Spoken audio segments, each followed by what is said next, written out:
Olá, irmão, irmã, tudo bem? Seja bem-vindo. Mais um episódio do Ecalel Podcast, desse estúdio maravilhoso que me custou milhões de reais em ave-marias e orações pela Bruna e pelo Bruno. Muito obrigado por você estar aqui. Sempre pessoas com histórias de fé inspiradoras que podem ajudar você na tua jornada de seguimento de Jesus. A gente sabe que pessoas que na sua vida vivem um segmento fiel ao Senhor, que encontram maneiras de expressar na própria vida o amor a Jesus, pode ajudar você também a ter uma vida de fé verdadeiramente frutuosa. E hoje nós estamos aqui com ninguém mais, ninguém menos do que o único carioca japonês da história do Brasil, Luan Hatsu de Pádua Miyahira. É isso. Bem-vindo, irmão. Muito obrigado, padre. Como é que você tá? Eu tô bem. Primeiro de tudo, tenho que dizer, é uma honra estar aqui com o senhor. Eu sou um ouvinte, só um ouvinte que tá aqui hoje tendo a honra do camarote. Que isso, irmão. Pelo amor de Deus. Luan, casado com a Joyce. Casado com a Joyce. Quanto 4 tempo? meses e 4 dias. Qual o conselho que você dá pra quem quer casar? Pra quem quer casar, aprenda a conversar, de preferência primeiro com Deus, depois com sua esposa. Sensacional. Ó, já ficou uma dica aqui, ó. Primeiro com Deus. Luan, vamos lá. Vamos primeiro para as pessoas saberem quem é o Luan Hatsu de Pádua, que nem Santo Antônio, porque a língua é incorruptível. Oh, meu Deus do céu. Segundo ele mesmo disse, Miyahira. Tu é carioca da onde, irmão? Eu sou carioca do interior, né? Fluminense, então. Eu sou fluminense de todas as maneiras possíveis, mas não é sobre isso que a gente vai falar hoje. Não, graças a Deus não. Eu sou de uma cidade chamada Itaguaí, fica na Costa Verde do Rio de Janeiro, no caminho Rio de Janeiro a São Paulo. A Rio-São Paulo passa no meio da minha cidade. Certo. Nascido e criado lá. Eu nasci mais ainda pra dentro, eu nasci em Paracambi. Aí já é o fim do mundo, assim. Paracambi, irmão. Você é paracambiense? Paracambiense. Eu saí de Paracambi, nasci em Paracambi com 1 ano, fui pro Japão. Olha aí, ó. Morou no Japão? Morei 6 anos lá. Do 1 ou 6 anos? Isso. Com o pai e com a mãe? Com o pai e a mãe. Aí minha irmã do meio nasceu lá. Sensacional. Carioca Por japonês. isso eu não tenho sotaque, padre. Você sabe que eu não tenho um sotaque. Se eu quiser, obviamente, eu posso falar. Pai. Mas não é o meu sotaque. Hoje eu sou um bom curitibano. Eu faço o possível pra falar bem curitibano. Tá em Curitiba há quanto tempo? 1 ano e 8 meses. Gosto daqui. Adoro, amo. Tá, Luan, você, além de carioca japonês, é professor de inglês. E de espanhol. E de espanhol. Isso. Olha o nível de aleatoriedades deste rapaz. Só que não é só isso, irmão. Tu é missionário Isso. consagrado Amém. da comunidade católica. Shalom. Tá, vamos lá. O que é uma nova comunidade, irmão? Olha, a palavra nova já adianta muita coisa, né? A nova comunidade é uma expressão nova da igreja, né? A igreja que sempre se dividiu em tantas frentes de batalha, digamos assim, né? A gente tem aí as congregações, as irmandades e as ordens religiosas e tudo mais. Hoje a gente tem as novas comunidades, uma expressão, em sua grande maioria, acho que renovada, né? Sim, que vem aí da renovação carismática. E nós somos mais uma das faces da igreja, né? Acho que Deus é muito generoso e criativo, mais que todos nós, né? Porque ele podia se manter ali estático, paradinho, esperando que nós seguíssemos ali aquela mesma coisa sempre, mas ele se oferece de maneira muito criativa, generosa e atrativa, né? Então nós somos aí mais uma expressão da igreja. Deus faz nova todas as coisas. E a cada tempo ele suscita na igreja novas formas de seguimento de Jesus. Poderíamos dizer assim. Então você segue Jesus sendo um consagrado da comunidade católica Shalom. Exatamente. O que é a Shalom? Então, se o senhor me permitir, a gente diz o Shalom. O Shalom. O que é o Shalom? Uma bobeira, né? Não. É linguístico, mas ó, é porque a Shalom, tá certo, né? A comunidade Shalom, a gente sempre chamou o Shalom porque era o centro de evangelização Shalom, né? Então todo mundo ia ao Shalom, onde estava lá o Shalom que era e tudo mais, e o carisma e tudo mais, acabou ficando entre nós, a gente diz o Shalom. Mas o Shalom é um carisma, né? Que nasceu ali bebendo dos carismas da renovação carismática, com muita influência e conselho e sabedoria também das orientações de Monsenhor Jonas Abib lá atrás, né? Então, assim, a comunidade nasce numa lanchonete.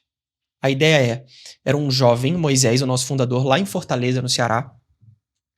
Ele tinha dentro dele, né, depois de ter uma experiência profunda com Deus, ele tinha dentro dele realmente um ímpeto de falar de Deus para os jovens, de alcançar aqueles jovens. E ele entendia, lá em 1980, o que não mudou muita coisa até hoje, mas os jovens não querem a igreja. Ou não queriam ir à igreja, enfim. Era difícil trazer um jovem, em primeiro momento, direto para a igreja. Então a lanchonete, a livraria, que era essa a gente chama de interface. Certo. Era a interface daquele momento. Então a gente nasce naquela lanchonete, que era uma lanchonete de portas abertas, como qualquer outra, e normalmente no fundo havia uma capela com o Santíssimo exposto. Então o jovem chegava, aí os sanduíches, o que era servido ali tinha nomes bíblicos, nome de santos, e as pessoas falavam, mas por que esse sanduíche tem um nome que Caritomené, Kadosh, e sobre o que a gente está falando mesmo? Né? Pão, queijo, presunto, Kadosh. E aí o que isso significa? Não, peraí, vamos ali, vamos conversar. Oi, tudo bem? Os garçons, os funcionários também, que eram missionários, todos dedicados a procurar. Essa palavra da interface é legal, porque é uma abordagem para a gente chegar. Só como se apresenta. Isso. E isso é interessante dizer, porque apesar da gente dizer, né, desses inúmeros carismas, né, dessas inúmeras faces da igreja, todos sendo extremamente fiéis ao que a igreja diz, o que a palavra de Deus, a gente não está reinventando a roda. A gente está, na verdade, atualizando o rosto da roda para que as pessoas entendam, né? Não tem como eu continuar falando como a gente falava 40 anos atrás, porque essas pessoas de 40 anos atrás, hoje elas são idosas. Então a gente precisa se comunicar com o jovem de hoje. Literalmente prova que o Espírito Santo não abandonou a igreja. Não. Porque o evangelho é o mesmo, mas a forma de apresentá-lo muda. É isso. É isso. Como que tu foi parar no Shalom, irmão? Você era já cresceu na igreja? Sempre foi de igreja? Tá. Então, eu morei, o início da minha vida foi no Japão, né? Então, nessa época, eu não tinha muita igreja na minha vida. Eu voltei do Japão, e aí, lá no início, eu ia pra igreja porque a minha mãe, na minha casa, nesse organismo familiar, a minha mãe foi a primeira a ter uma experiência genuína com Deus, assim, de querer Na igreja católica já? Católica. De participar, ela participou de um retiro da renovação carismática e queria estar sempre. E aí eu era o filho mais velho. Então, assim, o marido não ia, meu pai, então a única que ela tinha condição de obrigar, e era a companhia obrigada era eu, então eu ia com ela. Bendita seja sua mãe, Amém. Luan. Eu sou muitíssimo grato. Metade, ou pelo menos boa parte do que eu vivo hoje é muito graças a ela.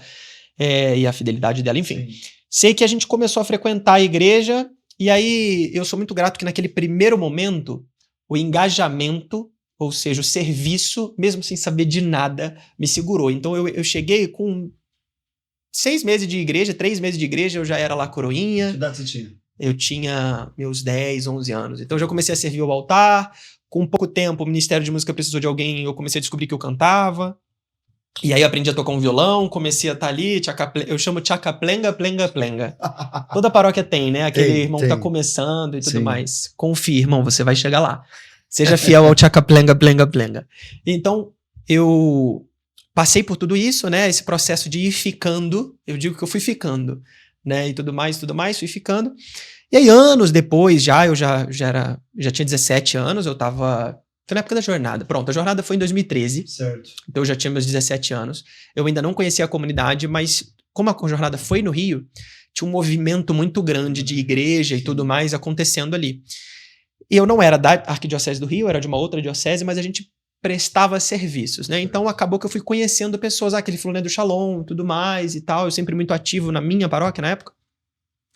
E aí eu conheci o Shalom um pouquinho depois da jornada, fiz um retiro. E aí participei do espetáculo Filho de Deus, Menino Meu. Eu sou extremamente apaixonado pelas artes da comunidade e pelo Filho de Deus, Menino Meu especialmente, porque foi ali, assim, eu digo assim, o retiro foi lindo, maravilhoso, mas eu já tinha passado por vários.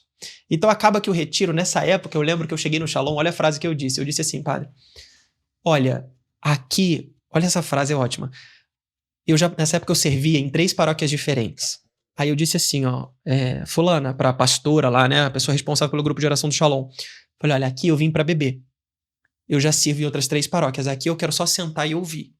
Eu disse isso há 11 anos atrás. Alimentar-se. A ideia era simplesmente me abastecer e levar para minha paróquia. Só que aí, meu amigo, quando eu pisquei os olhos, já era tarde demais. Eu já estava envolvidíssimo, apaixonado pelo carisma, pela comunidade, pela missionariedade da comunidade, pela aquela ideia de que o mundo não se... a experiência com Deus não estava encerrada na bolha que eu estava, que tinha muito mais em Deus, assim, né? Porque a gente corre muito risco de se acomodar num espaço seguro, assim, né? Sim. De achar que nós temos o suficiente de Deus. Eu costumo dizer para algumas pessoas assim, não muito raro, eu recebo pessoas que falam assim, padre, acho que eu tô no lugar errado. Por quê? Porque não me satisfaço. Eu digo, olha, se existe um sinal claro e inequívoco de que você está indo bem na vida de oração, é o fato de você não estar satisfeito. Porque se algum lugar te der Deus e ele bastar, aquilo que te bastou não é Deus. Porque ele é infinito. Como é que tu pode ter o suficiente daquele que é maior do que todas as coisas? Então, de certa forma, uma espiritualidade sadia é uma espiritualidade que nos deixa inquietos. Que eu sempre vou querer mais. Eu digo assim, se Deus é uma fonte inesgotável, eu preciso ter uma sede insaciável. Né? Luan, assim, irmão, uma das coisas que eu acho que muitas pessoas têm dificuldade de entender é como que pode haver uma ligação entre a fé e a vida. Você não era um cara do mundo, digamos assim, antes da sua conversão. Você sempre foi um cara de família, etc., mas encontrou o teu lugar na igreja. De que forma, irmão, num primeiro momento, ali na sua adolescência, a fé te ajudou a encontrar, não sei, propósito, chamado, vocação? A fé te ajudou a expandir teus limites, a potencializar o que você já tinha ali dentro de você adormecido? A fé mexeu com a tua vida, mudou a tua vida? Eu gosto muito quando a gente fala da fé, tem essa imagem que muita gente usa, a fé como uma lente. A lente com a qual eu vejo a vida. Ok, perfeito. Então, porque eu entendo que existe um Luan antes da fé e um Luan depois da fé. E o que mudou? Muda que eu lembro de um episódio da minha vida, muitos anos atrás, assim, isso deve ter uns 13 anos, assim. Né, eu tinha meus 15 anos e eu participei de esse episódio me veio à cabeça agora. Eu estava participando de um retiro. Não ironicamente, quem estava pregando esse retiro era um missionário da comunidade Shalom. Certo. Não ironicamente, não era um retiro do Shalom, era um retiro da minha paróquia. Uhum. Durante esse retiro eu passei muito mal. Comecei a passar muito mal, eu precisei sair do retiro e ir para o hospital. Caramba. Fui com a minha mãe para o hospital. Chegando no hospital, fizemos exames e tudo mais, e as suspeitas daquela época eram... eu estava com os linfonodos inflamados. As suspeitas eram desde doença de Crohn a leucemia. Meu Deus. E era essa suspeita. Aí eu tô contando essa história aqui, eu conto ela de peito aberto porque eu não lembro. Quem me contou foi minha mãe. Então se eu lembrasse, talvez eu tivesse um pouco de vergonha de contar. Como foi minha mãe que me contou, eu me apoio na história dela. Ok. Que nessa época, eu tinha meus 15 anos, né? A gente estava indo fazer os exames, o médico do hospital procurou a minha mãe para dizer, corra atrás dos exames. Leve isso a sério, né? Porque eu melhorei, fiz os exames, voltei para casa, mas ele falou, corra atrás dos exames. No dia que a gente estava indo fazer o exame, a gente passou por uma rua em Botafogo, que é um bairro do Rio de Janeiro. Sim. E essa rua, ela dá direto no Cristo Redentor. Sim. E aí estávamos eu e minha mãe no carro, minha mãe olhou para mim e falou assim, meu filho, você não tá preocupado? Como é que você tá? E aí conta a minha mãe que eu disse assim para ela, mãe, Deus tem muitas coisas para mim. Ele não vai deixar que eu vá agora. Porque eu sei que ele tem grandes coisas para mim. E aí eu acho, assim, aí eu conto essa história tranquilamente porque eu tenho a sensação de estar contando a história de um terceiro, porque eu não lembro disso, né, por mim mesmo. Eu sei que a minha mãe me conta essa história. E ela sempre repete isso, porque esse é um primeiro episódio que me vem à cabeça, mas tem inúmeros episódios onde eu vejo que a grande diferença da fé na minha vida é olhar para uma enfermidade com um olhar de Deus é maior que isso. Eu acho que o grande problema nosso hoje, nosso, do dia a dia, é a gente ter um olhar muito, sabe, não é só egocêntrico, mas é muito encurtado. A gente olha para uma bolha assim, muito limitado. A gente não olha para o céu. Certo. Porque, padre, se eu conheço o céu, se eu entendo que o fim dessa vida é o céu, se a minha expectativa está toda no céu, uma enfermidade, ela deixa de ser o centro da minha vida e ela passa a ser um percurso para eu chegar no céu. Um relacionamento, eu sou casado. A minha esposa, ela ocupa uma parte importantíssima na minha vida. Não à toa, né? Deus me deu isso como vocação. Mas ela continua sendo um caminho meu para o céu. Claro que no caso do casamento, ela se torna um caminho e também a minha obrigação de levá-la junto. Mas tudo termina no céu. E eu gosto de pensar assim, por que eu estou nesse podcast aqui agora? Porque o padre é legal. Por causa... Céu. Por que eu vou sair daqui e tem um outro... Céu. Porque se a gente começa a colocar o céu como o fim das coisas, as coisas perdem aquele tamanho gigante que elas costumam ter, né? A gente começa a tratar com menos importância uma dificuldade, um desafio, um medo de emprego, um medo disso, um medo daquilo, porque se a minha preocupação está no céu... Eu percebo que a doença ela não me impede de chegar ao céu, mas pode me potencializar para chegar lá. O sofrimento, a crise, a dor, a dificuldade, a provação, tudo podem ser meios que potencializem a minha chegada ao céu. E não é assim, não é romantizar Não. o sofrimento, é a gente realmente ressignificá-lo. E esse é o segredo de todas as correntes psicológicas modernas. Eu sempre digo assim, se existe algo lindo na vida de fé, Jesus, quando eu prego, digo, Jesus não nos prometeu uma vida sem problemas, mas ele garantiu que nele todo o problema teria um sentido, que toda dor nos faria crescer, que toda provação nos faria mais fortes, que todo deserto teria uma razão pedagógica para ele existir. Ou seja, como diz Viktor Frankl, a gente só não pode suportar as dores que não façam sentido. Se eu encontro um sentido na dor, então a gente pode vivê-la. Daí eu te pergunto assim, irmão, poderíamos dizer então que, de alguma forma, a fé deu um propósito maior para sua vida. Ela alargou seus horizontes, ela te deu um sentido claro, uma direção clara para a qual você deveria caminhar e que, portanto, não é qualquer dificuldade ou provação no caminho que vai parar você, é isso? Tem umas 2 semanas, padre, eu estava fazendo um estudo bíblico, né? Fazendo uma leitura ali oracional da palavra. E eu vou lhe responder com o seguinte: aquela passagem da tempestade quando Jesus dorme no barco, a gente costuma olhar muito para o feito de Jesus, de levantar e parar as águas. Mas eu lembro muito quando ele diz para Tomé, feliz aquele que creu, que acreditou, sem ver. Então, assim, a gente olha aquilo ali como uma grande cena, mas a grande cena seria se os apóstolos tivessem simplesmente confiado no Jesus que dorme no barco. O fato de pedir que ele levante, de acordar Jesus, não é um ato, a beleza não está aí. Aí, inclusive, está a queda. É o homem precisando pedir socorro porque não confia na simples presença de Jesus. O que eles queriam não era a ação de Jesus, o que eles queriam era o fim da tempestade. Isso é muito complicado, né? Porque o nosso olhar tem que... Nesse dia eu saí da minha oração com a seguinte leitura: é melhor estar na tempestade com Jesus no barco do que ele levante a tempestade pare. Porque aqui está o mérito de Jesus, e Jesus não precisa de mérito. Não. Jesus é Jesus. Onde é que está o mérito meu? Eu recorri a Jesus e ele parou. Não é assim que a gente vai chegar no céu. Não. Eu, uma vez pregando sobre isso, na oração, era muito claro para mim, de que Jesus só foi capaz, de certa forma, de acalmar aquela tempestade porque primeiro foi capaz de dormir em meio a ela. A gente só pode ter governo sobre as tempestades durante as quais a gente consegue dormir, ou seja, aquilo que tira o meu sono, ou seja, aquilo que me preocupa, ou seja, em outras palavras, aquilo que rouba minha confiança em Deus, terá poder sobre mim. E eu não terei poder sobre ela. E aqui vem algo na vida de fé muito claro, assim, para muita gente. As pessoas se esquecem quem é que tem verdadeiramente poder e autoridade sobre a nossa vida. É a nossa enfermidade ou é Jesus? É a nossa depressão ou é Jesus? É a crise que nós estamos passando ou é Jesus? Porque as pessoas rapidamente entregam o governo da sua história à primeira crise que bate à sua porta. Elas entregam. E fé é justamente assim, em meio à tempestade, se eu tenho fé que Jesus está comigo, eu posso dormir em meio a ela. Ela não exerce governo sobre a minha história.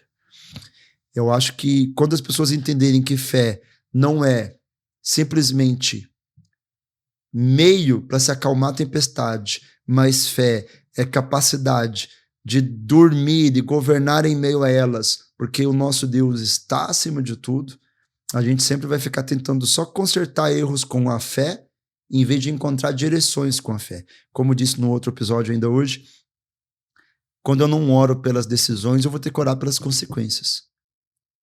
Fé é encontrar direção e não simplesmente ficar corrigindo erro de percurso. O que as pessoas fazem? Elas decidem segundo circunstância, decidem segundo sentimento, decidem segundo conveniências. E é quando vem que a decisão levou a um caminho errado, Senhor, me tira daqui, Senhor, me tira daqui.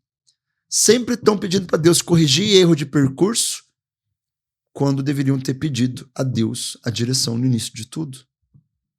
Nesse sentido, tu é hoje missionário, casado, como é que Deus te ajudou a encontrar a direção, Luan?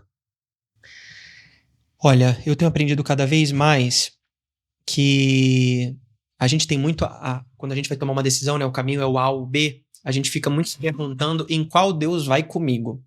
Como se a gente optasse pelo caminho equívoco, ele não iria com a gente. Certo. A gente tem essa ideia de que um é o caminho errado, outro é o caminho certo. Né? E é importante que a gente recorra a Jesus, mas eu acho que aqui tem um ponto a ser debatido aqui, a gente poderia falar sobre isso por horas, porque é o seguinte, eu lembro lá, esses dias a gente estava conversando, falei com o senhor que eu dei uma pregação lá para o pessoal das Filipinas, né? E o assunto era justamente a criação. E a gente acha que a gente quer ser marionete na mão de Deus, a gente quer que ele diga, é pela direita, não porque a gente quer fazer a vontade de Deus, mas porque a gente não quer errar. O nosso medo é errar. Muitas vezes a gente procura, eu quero o caminho da direita, porque esse é o caminho de Deus. Não, o nosso medo é errar. E eu acho que esse é um dos grandes males desse tempo. Acho que de todos os tempos. Eu não gosto de falar dos males desse tempo, porque eu acho que os males são antigos, né? Mas eles só se atualizam em novas versões. Mas o ser humano não quer lidar com as consequências dos próprios atos. Perfeito. E por um parênteses aqui. Por que as pessoas gostam de signo? Porque a pessoa que crê em signo, ela tá eximida de autorresponsabilidade. Justifica. Por que tu não cresceu na vida? É porque eu sou signo tal e essas pessoas de signo tal são assim meio relapsas mesmo. Então não adianta eu correr atrás. O meu signo indica que eu seja assim. Ou seja, no fundo, as pessoas têm medo de pegar a vida na mão, Lua. É isso que tá querendo dizer.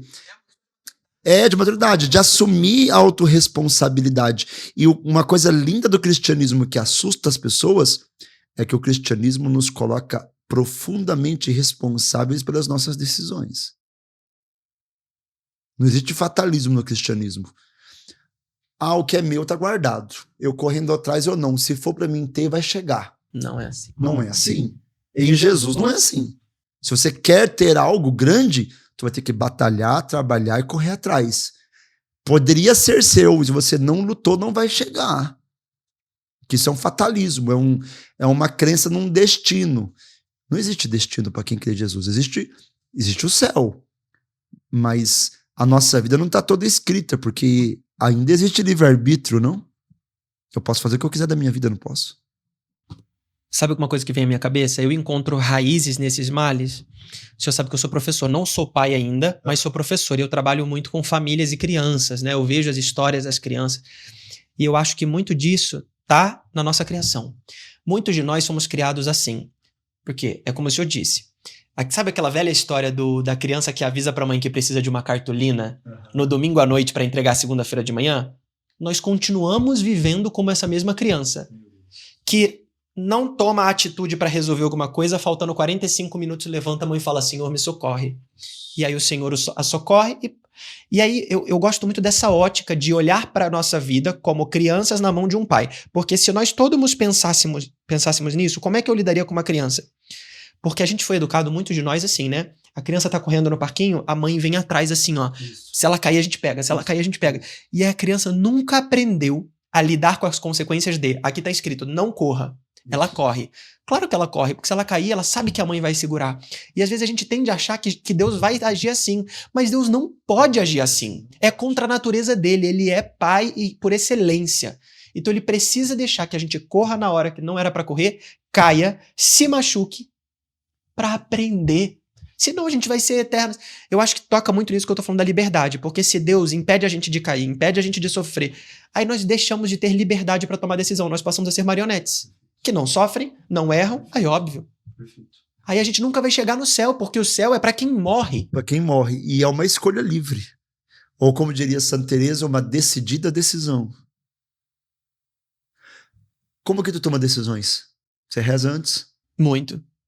Como as pessoas me perguntam muito, assim, ó, todos os dias. Como discernir? Como que eu sei se algo é a vontade de Deus ou não é a vontade de Deus? Porque, de novo, às vezes pode ser claro. Se eu tomo uma decisão, vamos supor, alguém... se eu... Entre uma decisão ruim e uma decisão boa, é fácil saber qual que é de Deus. Eu me vingo ou eu perdoo? É fácil. Vingança, como diz o filósofo Seu Madruga, nunca é plena. Matar a alma é envenena. Agora, às vezes, eu dou caminhos bons. Sim. Então, as pessoas vivem me perguntando assim, padre, por exemplo, padre, posso fazer tatuagem? Eu digo, filho, poder ou não poder, essa pergunta tem a menor relevância. Isso é coisa de criança. Adultos não perguntam se pode ou não pode. Eu posso beber? Eu posso ir em balada? Eu posso... A pergunta sempre é, me convém ou não me convém? A mim como padre da igreja. Poder ir na balada eu posso, ninguém me proíbe. Eu pego o carro e vou. Agora a pergunta é, me convém como um homem do evangelho que precisa anunciar o céu aqui na terra, ir numa balada? Não convém, então eu não vou, mas eu posso ir. Ninguém me proíbe. Eu poderia colocar um brinco? Poderia colocar o brinco. Me convém como homem do evangelho ter ser tão vaidoso? Não convém. Só que eu só posso saber o que convém e o que não convém quando eu sei o meu propósito. Quando eu tenho clareza do meu chamado. Quando eu sei exatamente para onde eu estou indo. Costumo dizer assim, existem decisões que aceleram e decisões que me atrasam no meu propósito. Rezar todos os dias me ajuda no meu propósito. Ficar sem rezar me atrasa no meu propósito. Eu acabo, se eu parar de rezar, eu posso achar mais vantajoso virar um palestrante e ganhar muito dinheiro, porque as pessoas me convidam para dar palestra em empresa e eu nego. Não tem a ver com o meu propósito de vida hoje. Ou eu posso continuar rezando e achar que é melhor eu viver do evangelho e ganhar pouco dinheiro. Não é pecado ganhar dinheiro, mas hoje não me convém. Entende o que eu quero dizer? Sim, com certeza. As pessoas querem lista de proibição. Eu gosto de uma frase de Dom Peruso. Uma vez perguntaram para Dom Peruso se algo era pecado. Ele disse assim, estão reduzindo o segmento de Jesus a uma tabuada. Pode ou não pode? Pode ou não pode? Pode ou não pode? Isso não só não tem nada a ver com a Bíblia, que não tem manual, nem lista de pode ou não pode, porque o novo mandamento da lei de Deus é as bem-aventuranças, bem-aventurados os que são pobres, perseguidos, os puros de coração, e não mais o não faça isso, não faça isso, não faça isso, não faça isso. E não tem nada a ver com o segmento de Jesus, que é encontrar o teu próprio chamado. Ok, fiz essa introdução aqui para que as pessoas que nos estão nos assistindo, nos ouvindo, entendam uma coisa. Existem vários caminhos bons para você. Luan, tu poderia ser solteiro e ser um homem feliz. Um homem solteiro não é um homem pela metade. Eu sou solteiro, não sou infeliz. Mas Deus te... Minha esposa tá tremendo nesse momento, o senhor sabe, né? Os ossos dela sacudiram inteirinho. Joyce, calma, que ele vai honrar a sua vida. Porque ele é um homem de sorte por ter você. Agora você, né? Não posso dizer a mesma coisa. Luanzinho, irmão, houve um chamado de Deus. Então, o discernimento é sempre em vista do que é um chamado meu. Luan, se eu te chamar para você ir com um grupo de amigos meus para uma balada hoje sem a tua esposa, tu iria? Não. Por quê? Uma lista de porquês. Ela vai cortar teu pescoço? Não. Mas a resposta primeira não me convém. Não me convém. Porque você tem clareza que tu quer ser um marido santo, honrar tua esposa, ser um bom pai de família futuramente. Quantos filhos planejam ter? Eu ou ela? Eu 7. Ela 5 tá satisfeita. Eu não gosto. Eu acho que se é pra começar a jogar, vamos jogar direito. 6 é um bom termo. 6 é um bom termo. Nem 7, nem 5. Irmão, falando nisso tudo aqui, agora lhe pergunto: como é o teu discernimento? Tua vida de oração, né, no discernimento. Como o senhor disse, né? A gente primeiro precisa assumir a responsabilidade das consequências das nossas escolhas. Perfeito. A gente começa daí. Antes daquele medo que é sadio, ter medo de o temor de Deus, né? O dom de eu tenho medo de contrariar a vontade de Deus. É sadio, desde que ele não me isente da responsabilidade das minhas ações. Porque não pode ser eu coloco na mão de Deus o que vier virá. Não é assim que funciona. E eu gosto muito de quando a palavra diz que a gente conhece a árvore pelo fruto. Eu adoro. Para mim, aqui tá a chave de leitura para é de Deus ou não é. É aquela coisa, né? Aquele trevo que a gente para, né? Isso aqui é o demônio me falando, isso aqui é o mundo, isso aqui é a minha carne, isso aqui é a minha... Qual o fruto da sua escolha? Eu vou pra direita ou pra esquerda. É como o senhor disse, às vezes direita e esquerda não é bem e ruim, bom e ruim. Aqui é direita e esquerda, às vezes é só isso. Às vezes é um trabalho, às vezes isso acontece vez ou outra, né? É o trabalho X que vai te pagar tanto, o trabalho Y que vai te pagar o mesmo tanto. Você só precisa escolher entre X e Y. E aí? Qual é a vontade de Deus? Antes de perguntar qual é a vontade de Deus, você precisa ser... Porque é muito conveniente que eu pergunte a vontade de Deus. De alguma maneira, alcance sabê-la. Lá na frente, quando der o primeiro problema, você vai dizer, mas essa era a vontade de Deus. E quem disse que a vontade de Deus é isenta de dores de cabeça, de dificuldades, e aí é muito fácil terceirizar essa responsabilidade. Então, eu acho que é uma questão de maturidade, e aí eu falo de boca grande, língua grande, né? Porque apesar de sobrenome parecido com o de Santo Antônio, eu falo mais do que deveria. Mas eu sou o primeiro a ter que lidar com isso. A gente toma decisões e tem que lidar com as consequências. E olha, essa coisa da árvore, né? A cofundadora da nossa comunidade, Emir, diz que a vocação não é uma manga que cai na sua cabeça e você fala, opa, eu sou o Shalom. Porque às vezes a gente tende a achar que a coisa é assim, mágica. Eu acho muito legal a gente pensar, porque a gente fica esperando os extraordinários de Deus. A gente acha que a gente vai parar e uma voz bastante grave há de vir na nossa imaginação e dizer, vá para a paróquia Y. Não é assim que a banda toca. Né? Eu sou professor e eu tendo a querer ensinar coisas, né? Mesmo quando eu não as sei. Mas eu gosto muito quando os santos falam sobre as faculdades do ser. Né? Então eu gosto muito de pensar que nós somos dotados de inteligência, de imaginação, de memória, de vontade, de afetividade. São áreas do meu ser com as quais Deus se faz uso, né? Ele faz delas instrumento para falar comigo. Porque às vezes a gente fala assim, mas eu imaginei isso não é Deus. Mas você queria que Deus falasse contigo como? Se não pela sua imaginação. Claro, é todo um trabalho de oração, de discernimento para você purificar para que você não vá seguindo a louca da casa, que é a imaginação, como Santa Teresa diz.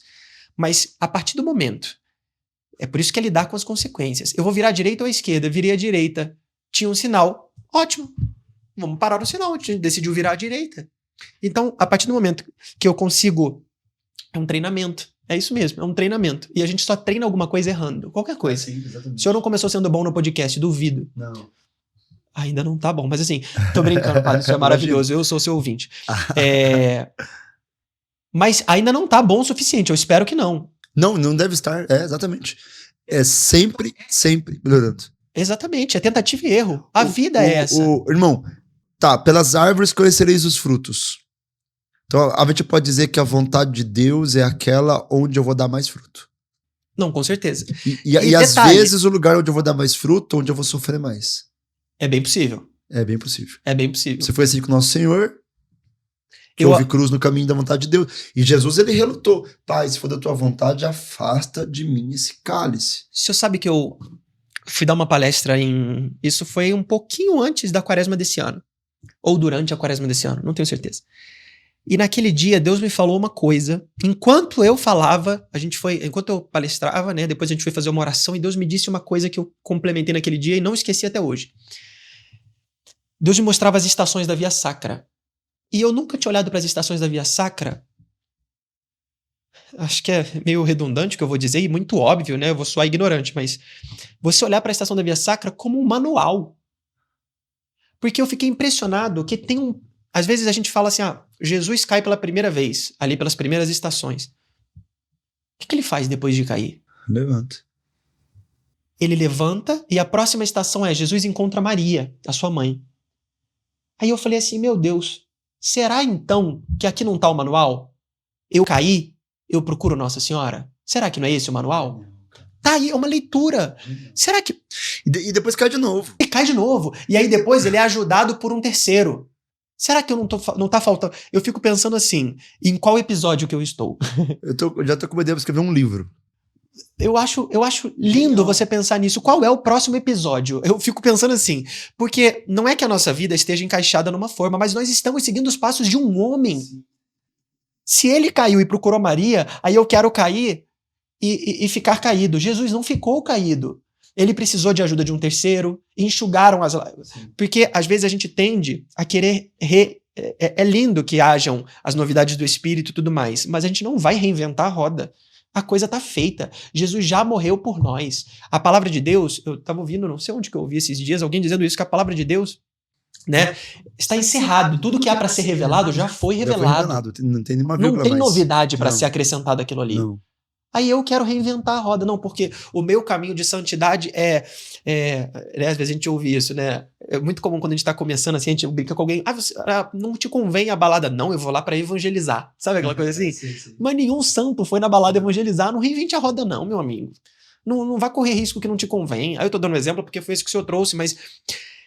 Seria tão mais sábio da nossa parte? Claro que há uma autenticidade. Cada vida é única. Perfeito. Cada vida é única. Chamado. Não há dois santos iguais, não há. Mas olha, eu prefiro seguir os passos de um santo e descobrir a minha autenticidade pela sombra dele do que querer reinventar o percurso inteiro. Perfeito. Você alugou um triplex na minha mente agora com essa questão da Via Sacra. Uma coisa que me chama a atenção nessa história toda sobre vontade de Deus, sobre chamado, sobre seguimento de Jesus, é que tudo isso leva à ideia, que é um termo mais contemporâneo, que é propósito. E aí tem uma frase do Carlo Acutis que está ali, ó, que eu me lembro, e ele diz assim, uma frase muito simples, mas com uma verdade muito profunda. Todos nascemos originais. Muitos morrem fotocópias. Chamado original, né? Cada um tem o seu. Certo? Cada um recebe de Deus um chamado, cada um tem de Deus um propósito, cada um tem de Deus um caminho. Isso me fala muito porque hoje, quando eu vou em livrarias, eu saio com depressão de lá. Se você olhar aquela primeira estante que eles colocam nas livrarias, dos livros mais vendidos, de 10, 9 será O Código do Milhão, O Caminho do Sucesso, Como Ficar Rico, Como Enriquecer. É sempre assim, alguém trilhou um caminho, deu certo, me copia. Me parece que quando a gente não descobre a vontade de Deus, quando a gente não sabe qual é o plano original de Deus para mim, para você, para cada pessoa, a gente sempre vai cair no lugar da comparação, da inveja ou da anulação da própria identidade. Cai num ostracismo gigantesco. Faz 10 anos que 12 anos que eu direciono pessoas, ajudo pessoas a encontrar esse propósito, a direção de vida, a vocação, chamado, etc. E é incrível, sempre, Luan, quando alguém não descobre, ela vai viver se comparando ou tentando copiar o que deu certo na vida de alguém. Vamos lá. Tu é casado há 4 meses, é missionário há quanto tempo? 10 anos. 10 anos consagrado? Vou lhe contar uma história já. Tá. Tô com uma aqui guardada. Tá, ok. Hoje, então, tu é um missionário casado. Sim. Você é original também já, né? Novo na igreja, não é muito comum na igreja. Não. A tua mulher também é? Também. Basta pensar que eu sou do Rio de Janeiro, ela é de Teresina, nós nos conhecemos em Pernambuco, hoje a gente mora em Curitiba. Uau. Missionariedade total. Irmão, e assim, tu gosta de teatro? Muito. Atua, dirige, mais ou menos. Faço tudo isso um pouco. Prega. Prego, se preciso, prego, sim. Também Gosto como muito de falar, né? Gosto de falar. O que mais você já fez? Canta. Canto, toco. Toca. Ok. Cara, tudo isso, vamos dizer assim, então, o cara canta, o cara toca, o cara prega, atua, dirige teatro. Bom, já apresentou grandes eventos, que eu já estive com você em 2, o DNJ, que é o maior do mundo, e o EJS em Fortaleza, tu apresentou em inglês. CJS foi em inglês, in English. In English. Ok.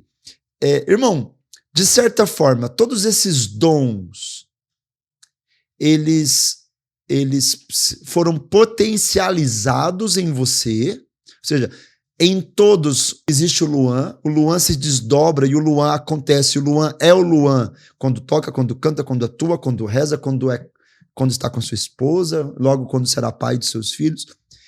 Mas assim, tudo isso se potencializou porque tu descobriu o teu chamado.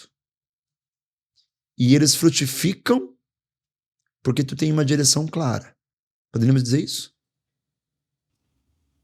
Eu tava aqui pensando, eu já tentei fazer tudo isso fora da igreja. Ok. E? Isso é muito interessante, sabe por quê? No trabalho, lá onde eu trabalho, né? Quando toda reunião da empresa, reúnem-se todos os funcionários. O apresentador do evento sou eu. Vou dar alguns exemplos, né? No restaurante do meu pai tem um restaurante lá no Rio de comida japonesa delicioso. Quem sabe um dia eu vou ter a honra de te levar lá. Não, isso aí é mais fácil. Mais difícil é chegar lá. Eu já toquei lá música popular brasileira, né, para os clientes. Enfim, teatro já fiz oficinas fora da igreja, né? E é impressionante. Não é que a gente fica ruim, não, porque o dom tá em nós. Sim, okay. Mas dom realiza. É isso que eu queria ouvir. Exatamente o que eu queria ouvir. É incrível, porque tem músicos, irmão, que são músicos, têm dom, talento, tocam, mas sentem vazio. Você tem pessoas que atuam, fazem belos teatros, são profissionais, mas sentem um vazio. Tem pessoas que são palestrantes, tem gente casada, mas sente um vazio. O que está faltando? Por que você se realiza na igreja com tudo aquilo que tu faz e não fora? Sabe eu acho que o ser humano tem muita sede de encontrar um lugar para chamar de seu. E é muito bom você... acho que, mais uma vez, né, a gente conhece a árvore pelo fruto. É a mesma árvore, mas é muito diferente o fruto que acontece ali, sabe? É impressionante, parece até que a gente ganha... Acho que o senhor já deve ter experimentado disso, às vezes não é a nossa melhor palestra. Não é o melhor dia. Sim. E eu ouso dizer que as melhores palestras que eu dei, por algum motivo, eu não estava bem naquele dia, eu não estava bem preparado, eu não sei qual é... Na verdade, sei chamar, o nome disso é graça, o nome disso é Deus que escolhe se usar da nossa fraqueza, pequenez e miséria para alcançar corações miseráveis e fracos e pequenos. Mas é impressionante. Eu tenho histórias de palestras que eu preparei assim, que foram boas, funcionaram. Poxa, preparei durante semanas. Eu tenho histórias de palestras que me chamaram de última hora, eu não tive tempo de preparar como eu gostaria, que foi assim, no dia eu tava passando mal, tive um estresse, tive uma dor de cabeça e eu saio de lá assim, ó. A gente tem, não fazendo merchan, mas já fazendo, toda quinta-feira a gente se encontra lá no Shalom por uma quinta do louvor. E eu gosto de falar disso porque é um evento simplérrimo. Tem adoração, um momento de fraternidade, um momento de palestra. Simples, padre, não tem muita coisa. Nós somos uma média de 10 pessoas por quinta-feira. É um evento pequenino. Mas olha, eu já participei de muitas coisas, se o senhor sabe. Esse evento que o senhor falou, eu apresentei um evento para 8.000 pessoas. Lá em Fortaleza, em outro idioma. São coisas grandiosas. O que Deus faz naquele encontro de 10 pessoas na Capela do Shalom, aqui em Fortaleza. Aqui em Curitiba. Aqui no Rebouças, né? É impressionante. Eu falo isso porque eu digo isso para os irmãos da comunidade. A gente se reúne 2 vezes por semana com 70, 80 irmãos da comunidade, missionários que têm tempos de casa. E o que Deus faz na quinta-feira para aquelas 10 almas que participam daqui é inexplicável. Pelo olho humano, é inexplicável. Porque às vezes já aconteceu, por exemplo, de eu tocar, cantar, dançar, palestrar. Eu só não exponho Jesus porque eu não sou ministro. O restante... É tudo muito da nossa parte, muito pequenino, sabe? É uma coisa assim. E é impressionante como Deus faz naquele momento ali. Isso é o reino. É Davi pequeno, adolescente, sem preparo, sem armadura, com uma pedrinha lisa, um estilingue na mão, jogando na testa do Golias. Davi fez tudo o que podia, Deus fez tudo o que sabia. Porque é na nossa, exatamente como Maria no Magnífico, minha alma engrandece o Senhor, meu espírito se alegra do meu Salvador, porque ele olhou para a humilhação de sua serva. Quando a gente reconhece a nossa pequenez, é ali que a grandeza de Deus se manifesta. O reino de Deus tem essas coisas, né? Qual que é a história que você ia me contar? Eu estou curiosíssimo. Então, sabe o que acontece, padre? O senhor estava falando sobre o caminho, sobre o propósito, e a gente falando sobre o medo de errar, né? Eu tenho 10 anos de comunidade. 10 anos de comunidade. Eu entrei em 2015, se eu for contando é 15, 16, 17, 18, 19, dá 5, 20, 21, 22, 23, 24, 10 anos.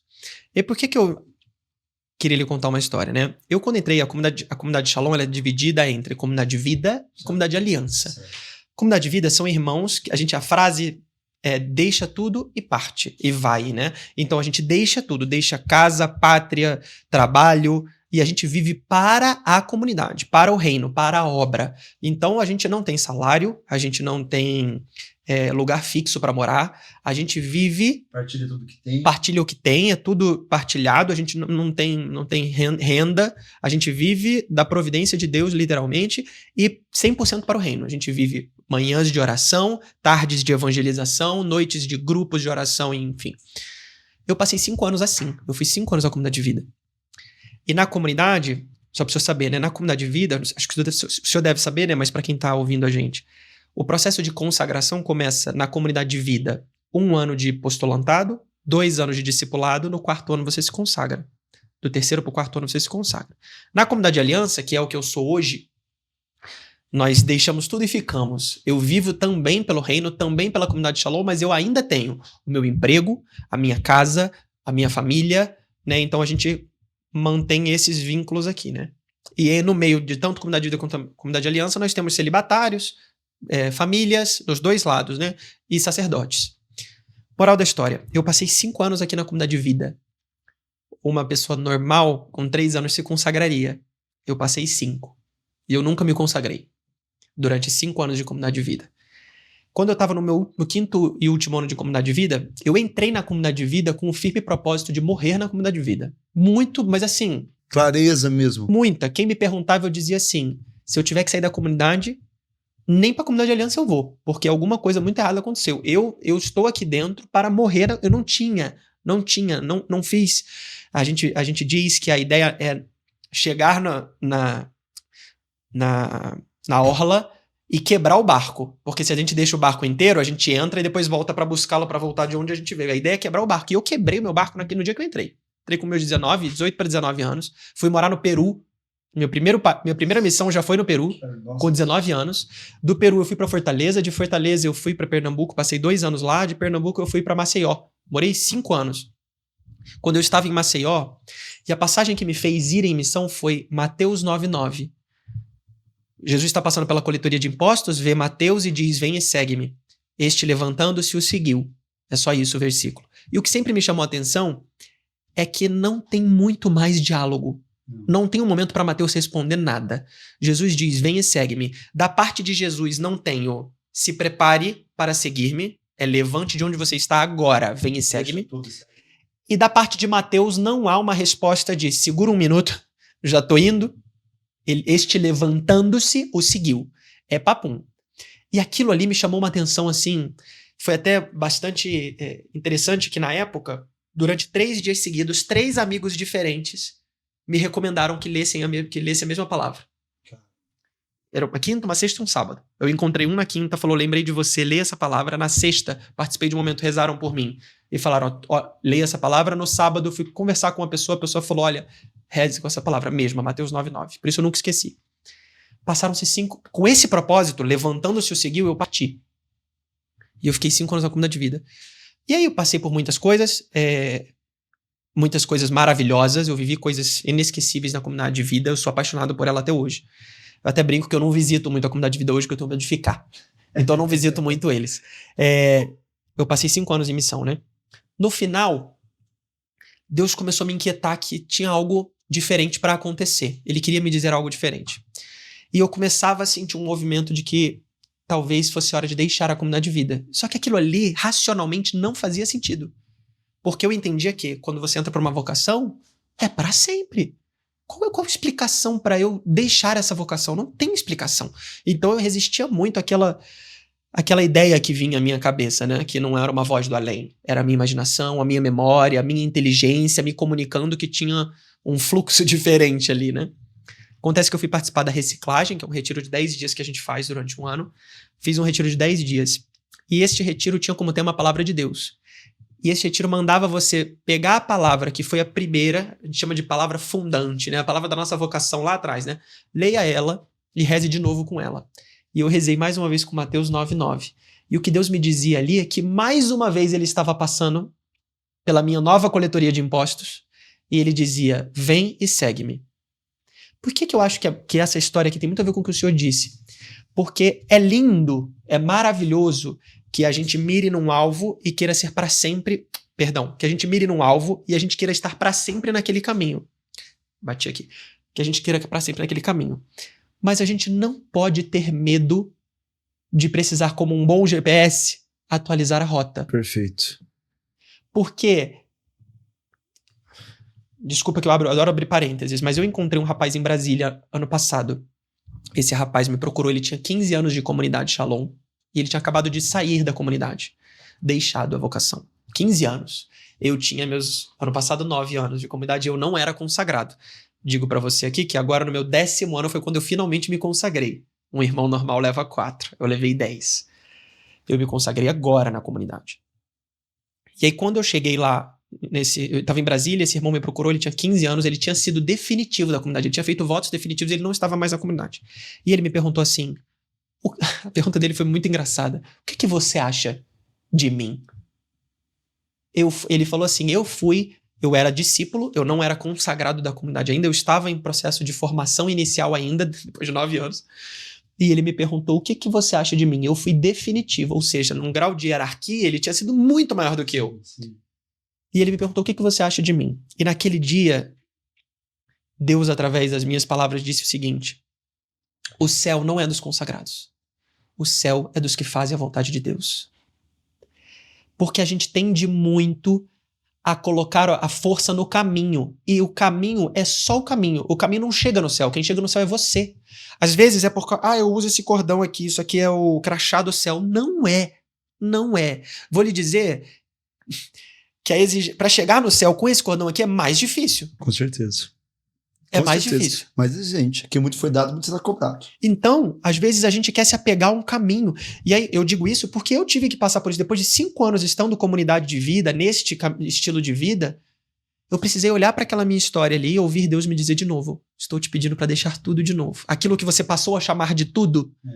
Porque ali agora, a minha dor era deixar tudo, meus propósitos. Como assim eu vou voltar? Padre, eu voltei para casa com meus 24 anos, sem formação. Sem faculdade. Eu saí da faculdade para ir para missão. Sem faculdade, sem emprego. Eu saio da comunidade em outubro. Sem nada. Eu saio da comunidade em outubro de 2019. Em março de 2020 começa a pandemia. Eu não tinha emprego e tinha pouca possibilidade de conseguir um. Sem experiência comprovada em nada? Em nada. Em nada. E aí sabe por que eu acho interessante esse olhar da fé que o senhor chama? Que o senhor está trazendo aqui como centro das nossas conversas? Porque isso é 2020. Eu decidi não me afastar da comunidade. Na mesma hora eu falei, eu quero ser comunidade de aliança. Deus colocou isso no meu coração. Rapidamente eu fiz o processo. Rapidamente eu estava de volta à comunidade, agora dentro do formato da comunidade de aliança. Uma irmã da comunidade que morou comigo durante os tempos de missão, morando nos Estados Unidos, me ligou. Falou assim, Luan, estou nos Estados Unidos, meu inglês não está evoluindo. Me dá aula. Eu estava à toa. Ela ia me pagar em dólar. Falei, claro. Qualquer R$100 que entrar tá valendo. Comecei a dar aula pra ela. Eu falei, cara, eu já tinha dado aula de inglês muito tempo atrás. Antes de entrar na comunidade, eu dei um pouquinho de aula. Aí eu falei, olha, peraí, tem uma porta se abrindo aqui. Comecei a divulgar na internet. E aí, eu gosto de contar isso, padre, porque as pessoas me olham, né? Eu sou um bom professor. Eu sei o que eu faço. Mas eu não tenho a cara de pau de dizer pro senhor que eu cheguei onde eu cheguei pela força do meu braço. Não é pelo meu talento. Não é. Não é. Não é. Eu não tenho direito de dizer isso. Porque um cara que sai sem formação, sem carta de recomendação, e em 6 meses, eu dei aula para ela em maio, eu lembro como se fosse hoje. Em março começou a pandemia, em maio eu dei a primeira aula para ela. Em junho eu tinha 15 alunos. Uau. Particulares fazendo aula comigo. Particulares. Eu cheguei no momento que eu precisei contratar um outro professor para dividir comigo porque eu não dava conta. Aí eu encontrei a empresa que eu trabalho hoje, que me contratou e que, enfim, onde eu trabalho até hoje. Mas aí me fala, eu dou aula para um monte de criança e aqui eu não tô querendo exaltar o ignorante, não, porque eu não tenho formação, não é isso. Não é isso. É que quando... existe uma promessa de Deus para isso. Ele sustenta os seus, olhar os lírios do campo. Então, assim, o nosso talento, a nossa decisão, o nosso esforço, quando direcionados na vocação certa, encontrará de Deus provisão. Deus sustenta os seus. Pode ter te faltado muitas vezes o que você quis, mas nunca te faltou o que você precisou, né? Deus não deixa faltar. Eu acho que é muito legal o que você está falando. Se as pessoas entenderem qual que é o centro da conversa aqui, cara, Deus... quando a gente direciona... Porque você começou falando da direção no céu. Sim. E aí a gente passou para discernir caminhos aqui. São muitos os caminhos que eu posso trilhar na minha vocação, no meu chamado. Mas um mesmo é o céu. O objetivo maior é sempre o mesmo. Irmão, assim, é absolutamente sensacional ver na tua vida, e isso eu quero que as pessoas vejam, porque eu prego muito sobre isso. E para muita gente pode parecer apenas uma eterna teoria. E o objetivo de trazer pessoas concretas aqui é deixar claro para as pessoas: não é teoria, isso é verdade. Isso é o reino de Deus. Quando a gente direciona a vida segundo a vontade, a boa, a santa, a agradável vontade de Deus, existe uma promessa: os que ele chama, ele sustenta. O caminho que ele abre, ele ilumina. É lindo ver. Aí eu te pergunto para terminar assim, irmão, qual o conselho que tu dá para quem tá discernindo a vontade de Deus? Posso fazer uma recomendação? Deve. Eu não gosto muito de falar sobre isso, que eu escrevi uma canção há muitos anos atrás, né? Essa canção tá nas plataformas, podem escutar. Eu vou dizer, não sou eu cantando, o mérito não vem pra mim, não. O nome da canção é Florirá. Uma canção da comunidade Shalom, cantada pela... É sua? Fui eu que escrevi a canção Florirá. Meu Deus, eu amo essa música. Por que eu vou dizer sobre isso? Porque a canção Florirá não é um mérito de um letrista de músicas, não. Ela é uma experiência vivida. E aí, por que eu vou... aqui fica a minha recomendação final. A canção diz que quando eu estava no meu 2º ano de comunidade, fui morar numa casa de formação lá em Fortaleza. E você vai ver pelo meu perfil que eles olharam e falaram assim: vou colocar esse jovem para trabalhar na jardinagem. Muito talento, com enxada na mão. Eu sou um cara assim... Super. Você olha para mim... Puta piada de prédio. Primeira coisa que você olha, com certeza, é um homem com enxada na mão, aquela camisa amarrada na cabeça. E era onde eu trabalhava. Tinha a parte dos músicos, tinha a parte dos artistas, eu trabalhava no jardim. E foi onde saiu essa canção. A experiência que eu tive foi lá no... Não é nem a Fortaleza, né? É o Eusébio. Ali... Sei onde é. Sabe onde é, né? Onde fica a casa de formação do discipulado. Aí eu tava lá, e olha a experiência que eu tive. Lá no Ceará tem uma coisa engraçada que é assim: você passou o ano inteiro trabalhando pelo jardim. Eles não chamam regar, né? Eles chamam aguar. Você agua o jardim, você poda, você aduba e nada fica verde. Não fica, não adianta. Faça o esforço que você quiser, não vai ficar. E a gente passava o ano inteiro trabalhando nisso. Chega ali meados de dezembro, agora, você dorme com tudo seco e é assim, milagrosamente você acorda com tudo verde. Já estou entendendo a metáfora. E a minha experiência foi: a gente não pode parar de trabalhar, e é esse o recado que eu quero deixar. A gente não pode deixar de lutar. Seja pela nossa vida de oração, pela experiência com Deus, seja pelo nosso caminho, seja pelo nosso trabalho, seja pela nossa família, seja pelo nosso relacionamento, a gente não pode deixar de lutar. Mas a gente não pode colocar expectativas no fruto segundo o nosso momento, porque o divino jardineiro que faz florir só faz florir quando ele entende que é o momento. Então, o tempo de flores é até interessante. Eu agora, para o meu casamento, eu escrevi uma outra canção, que foi a canção que minha esposa entrou na igreja, chamada É Tempo de Flores.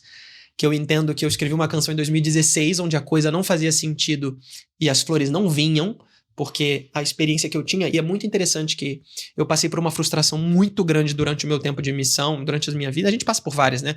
Mas um belo dia eu tava num dia muito difícil, e uma amiga me ligou pra dizer assim, Luan, estou dentro do estúdio gravando oficialmente a música Florirá. E eu dizia assim pra ela, não grava.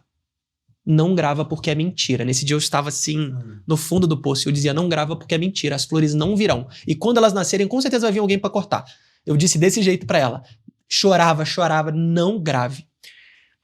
E eu agora, anos depois, como ele disse, 10 anos pra chegar à minha consagração. Poucos irmãos da comunidade demoraram tanto pra chegar. Eu digo que eu sou uma espécie rara em extinção. 10 anos eu virei padre. E eu passei pra chegar numa consagração de vida que as pessoas duram 4, 5 anos pra chegar. Mas olha, são poucas as pessoas que têm uma história do caminho pra contar como a minha. Sabe por quê? Porque hoje eu tô consagrado e pouca coisa abala a minha consagração. Porque, meu amigo, foram 10 anos pra chegar aqui. Preparo. Eu adoro falar de preparo. Foram 10 anos pra chegar até aqui. Foram 10 anos aguando uma planta que não dá fruto. Aguando uma planta que não vai pra frente. Mas porque você fica sempre preocupado com esse fruto terreno. Você quer ver as coisas acontecerem a seu modo, ao seu redor. Os frutos virão no tempo de Deus. A cura que você tanto procura, no tempo de Deus. Porque Ele é Pai. É igual um filho. Se o filho vier pra você e pedir, pai, eu quero isso agora, você não dá agora, você dá no momento que você entende que vai ser melhor pra ele. O pai, o bom pai, o pai por excelência, não faria diferente. Então aqui o processo é o mesmo. O tempo de flores há de chegar, porque a promessa dele, ele não nos criou pra viver numa eterna labuta. O tempo de flores chega. Mas a gente precisa ser fiel a este processo de regar, de podar galhos que não estão dando frutos, de cortar o que faz mal, de viver uma vida nova, de saber esperar, de ter esperança, fortalecer esta fé, começar a olhar com outro olhar. Eu, inclusive, acho que é até uma chave de leitura. As pessoas que param tanto, eu costumo dizer assim, padre, toda crise ela tem um propósito de aprendizado. Sim. Eu sou da seguinte teoria, você quer que a crise acabe? Aprenda o que tem para ser aprendido. Enquanto você não aprender, ela não passa. Ela não passa, porque se ela tem um propósito, enquanto ela não cumprir seu propósito, ela não vai embora. É verdade. Então eu acho que é a mesma coisa aqui. Em vez de eu ficar batendo, dando aquele soco na crise, eu preciso que você vá embora, meu Deus, socorro, tudo mais. Peraí, o que eu preciso aprender dessa crise? Todo deserto é pedagógico. Por que eu tô vivendo isso daqui? É por causa disso? Então eu preciso trabalhar aqui. A partir do momento que eu alcançar o que tem que ser... E não é a ilusão de que a gente vai pro paraíso, não. É o próximo deserto agora. É o próximo deserto. Vamos lá. Cara, genial Acho que é você isso. falou. Dá outro livro. É lindo demais essa questão do frutificar, do esperar, do preparo, do tempo de Deus. A gente vive uma geração ansiosa, né? E uma geração que não sabe esperar, que acha que espera é demora. Espera é preparo. Terminando, indica um livro que mudou sua vida para as pessoas que estão acompanhando. Ai, que coisa boa. Tem um livro que eu gosto demais, Liberdade Interior. De quem? Ai, meu Deus. Tá. Jacques Philippe. Jacques Philippe. Liberdade Interior. Esse livro é aquele livro que eu chamo livro de cabeceira. Ele é um livro que eu gosto tanto que é aquele livro que você não tem uma história contada, né? Ele conta várias e ele dá uma abordagem sobre a liberdade interior, fala de Santa Teresinha. É aquele livro que você pega assim, qualquer página aleatória, Legal. Você lê 2 parágrafos e vai dormir assim. Ótimo. Excelente. Ótimo. Liberdade Interior é a indicação do Luan. O Altamir, que esteve aqui também, o ex-pastor, indicou uma porção. Ele é editor de livros. Olha. Inclusive, se quiser lançar um livro, eu passo o contato dele. Deixa eu indicar outro, então. Vai. Tem um agora de casamento que eu tô lendo de Rafael Llanos y Fuentes. Rafael Llanos y Fuentes. Ele tem um livro sobre... Não vou lembrar um título agora, mas é sobre casamento. Procure um livro de capa vermelha. É excelente sobre casamento. Depois eu descobri, colocamos no comentário aqui. Seu Instagram, Luanzinho, pra quem quer seguir você e passa da sua esposa também. Ah, claro. O meu é @Luan Hatsuo. Luan, Luan, Hatsuo, Hatsuo. Da minha esposa é @Joy Amorim. Joy Amorim.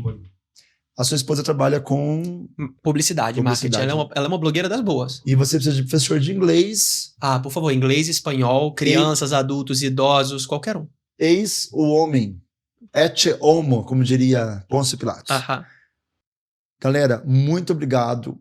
Poderia passar mais horas falando com o Luan.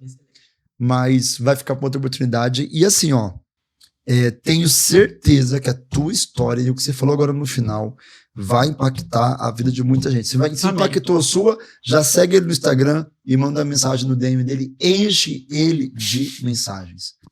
Deus abençoe, muito obrigado. Valeu, irmão, Deus abençoe. Tamo junto.